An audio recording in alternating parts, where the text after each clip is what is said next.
Pour les 10 enfants qui ont embarqué à bord de Fleur de l'Empole, chaque journée est une nouvelle aventure. Ils ne connaissaient rien à la mer avant de quitter l'école pour apprendre la vie des marins. Durant 3 mois, ils enquêtent sur l'histoire de Fleur de l'Empole et explorent la mémoire de la mer. Leurs escales sont autant de découvertes, autant d'émerveillements. Vivre sur l'océan est leur plus grand rêve. Ces jeunes marins reporters posent un regard d'enfant sur le monde de la mer. Ils tiennent un carnet de bord en images de leur voyage et ont réalisé eux-mêmes certaines séquences de ce film.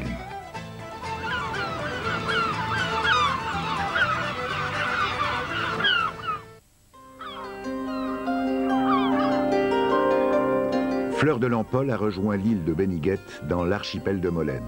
L'île est déserte. C'est une réserve ornithologique gérée par l'Office national de la chasse. Elle abrite la plus grande colonie française de goélands.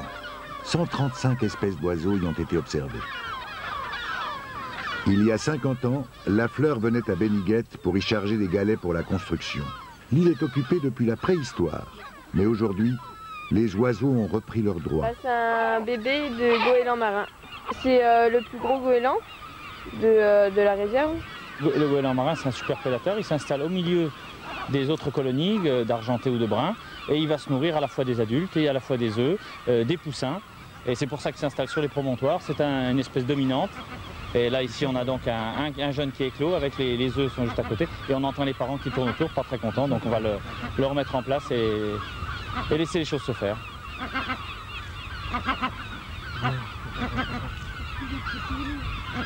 Oui, bien là vous avez un goéland marin qui vient d'attaquer un goéland brun, il a une aile cassée apparemment, et puis comme on l'inquiète un peu, il va peut-être pas finir sa proie tout de suite, il va peut-être la laisser en l'état, ou alors il va aller finir de le tuer pour lui dévorer les entrailles.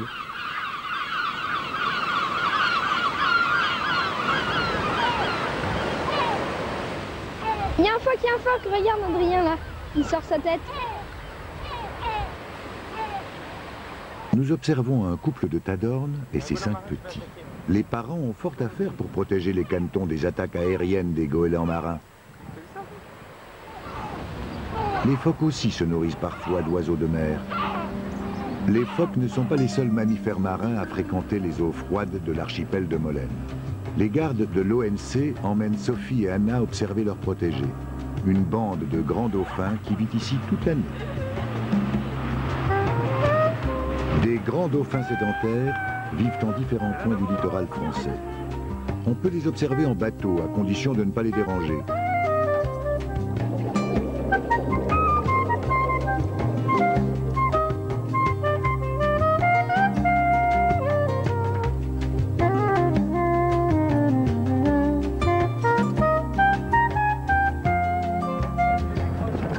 Nous quittons Beniguet, il est temps de faire route vers l'île-dieu.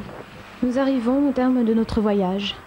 En 3 mois, nous avons parcouru plus de 2000 km le long de nos côtes. Et cette expédition fut avant tout un voyage dans le temps. En étudiant l'histoire de la Fleur, nous avons rencontré de vieux marins. Ils ont vécu les derniers jours de la voile au travail.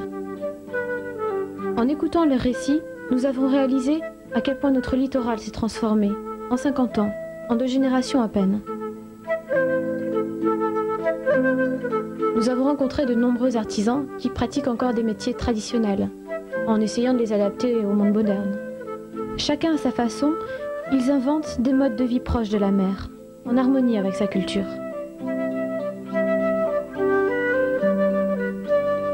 Nous nous sommes intéressés à la mémoire de la mer, mais cette mémoire est aussi fragile et menacée que les espaces naturels de notre littoral. Ces espaces sauvages qu'on a appris à aimer vont-ils disparaître sous la pression de notre civilisation envahissante?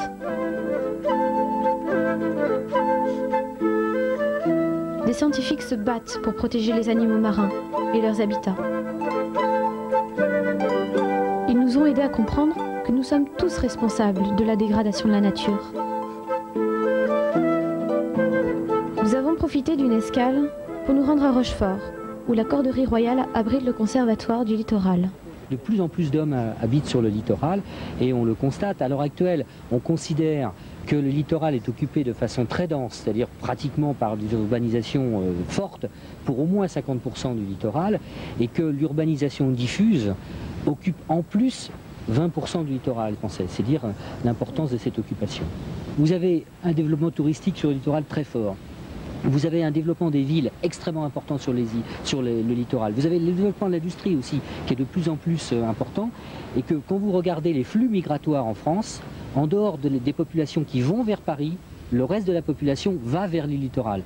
Il y a de plus en plus de demandes, aussi bien pour l'habitat permanent que pour les vacances, d'habiter sur le littoral. Les gens ont envie du bord de mer. C'est ce qu'on appelle le désir de littoral est de plus en plus vrai. C'est en plus vrai au niveau mondial. Il faut se rendre compte que plus de la moitié de la population mondiale vit sur le littoral. Le mois de juillet est arrivé et enfin il fait vraiment beau. Nous sommes proches de la fin de l'expédition et on a vraiment envie de se retrouver entre nous pour faire le point de cette aventure. Alors nous amenons Fleur de Laimpol vers l'archipel des Glénans, où il y a encore pas mal d'îles désertes.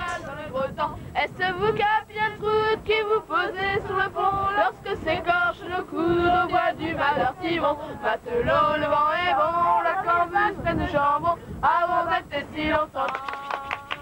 À sec d'étoiles, mon beau temps, dites-nous que la terre est proche et que les vents sont mortants. Sonne l'heure de la bamboche, attendue de si longtemps. Matelot, le vent est bon, la cambuse pleine de jambon, avant d'être si longtemps.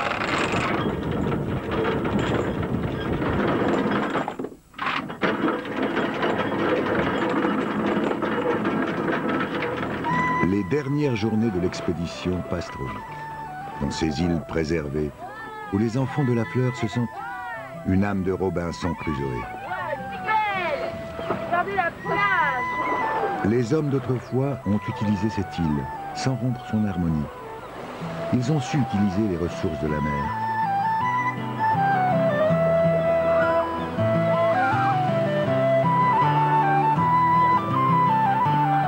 Nous aurons toujours besoin de la mer, de ses richesses, de sa beauté.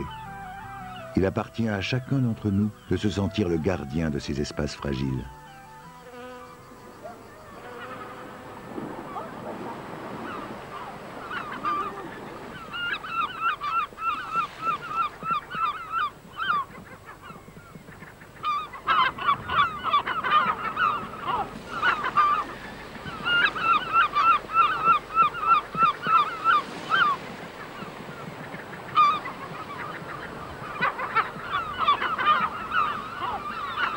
C'est agréable parce qu'on se sent vraiment libre.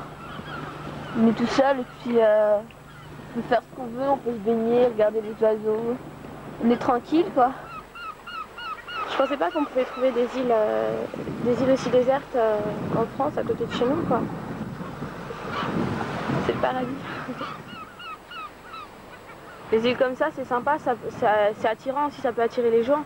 Il ne faut pas oublier non plus de faire attention à la faune et la flore. Il faut garder toujours un petit écart avec la nature.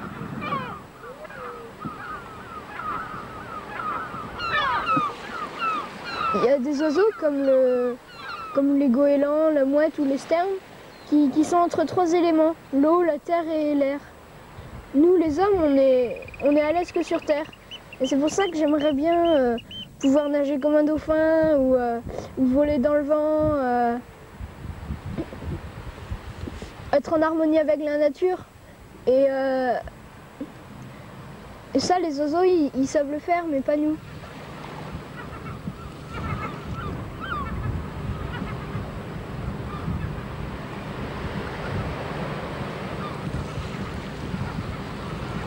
Et quelque part, le retour, ça me fait peur parce que je vais devoir retourner donc dans ma famille, un peu dans l'autre monde. Je trouve qu'ici, on est complètement à part à bord de la fleur. On réfléchit plus à on essaye de répondre à des questions peut-être plus importantes de la vie, qui nous paraissent essentielles pour nous, quoi.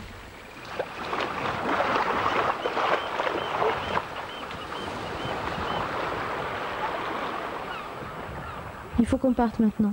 Demain matin, on doit être à quai à l'île-Dieu. On trouvera nos familles et on dira adieu à la fleur. On n'a aucune envie de rentrer. C'est nos dernières nuits en mer. Demain, on va retrouver l'île-Dieu, mais on ne veut pas rentrer. Ça va être dur cette nuit parce que ça va être nos dernières nuits tous ensemble.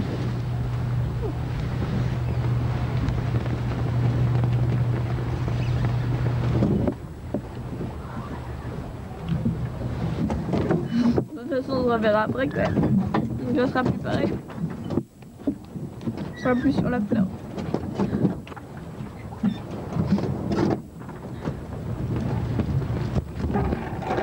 Ouais, reste comme ça, Philippe.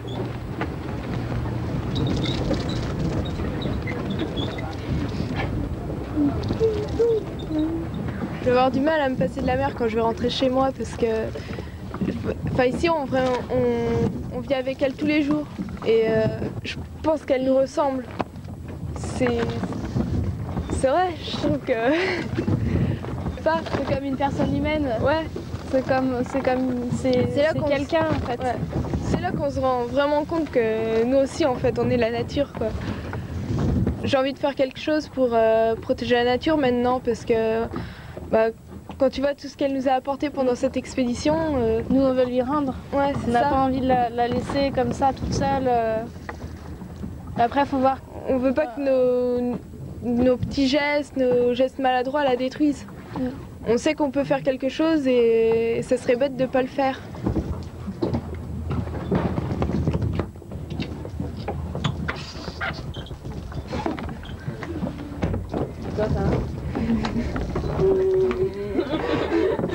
J'ai pas envie de partir. On reste que deux. Voilà. Tu veux que je prenne la barre? Mais derniers instants à la barre. Dès l'aube, je poserai mes mains sur la barre pour la faire tourner sans relâche.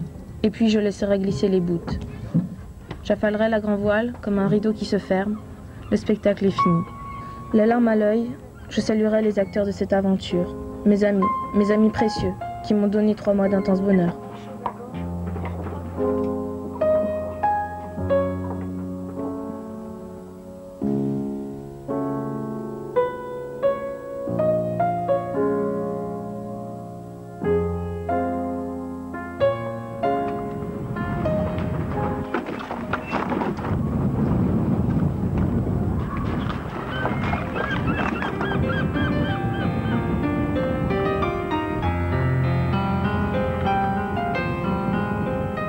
Salut la mer. Tu m'as donné autant de bonheur qu'il y a de gouttes d'eau dans l'océan. J'ai appris à regarder les lumières qu'émanent les choses les plus simples. Une petite fleur, un grain de sable, un rayon de soleil dans le ciel, la transparence d'une goutte d'eau ou d'une larme. Et puis merci à toi, Fleur de l'Ampole. Mon bateau, tu m'as emporté loin, très loin. Tu m'as fait vivre pleinement chaque seconde de ma vie. À bord, nous avons tout partagé. Maintenant, tu nous ramènes au port. Salut, la mer.